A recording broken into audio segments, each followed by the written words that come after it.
Sabi nila, pag ang asawa daw namatay, ang tawag sa naiwan,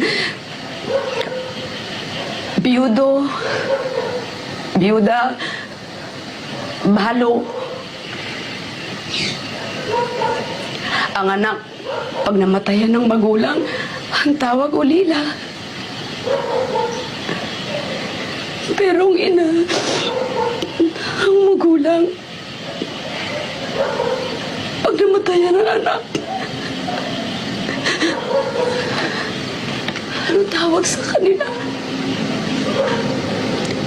Wala. Walang tawag doon. Wala kasing salita na magpapaliwanag sa nararamdaman ng isang ina na nawala ng anak. Walang salita magpapaliwanag kung ano nararamdaman dito sa puso.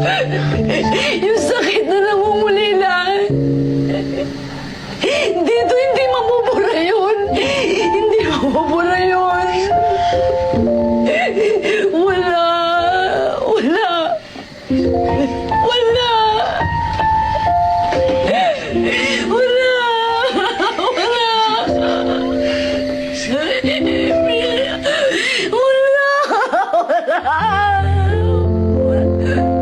Wala. Ayoko.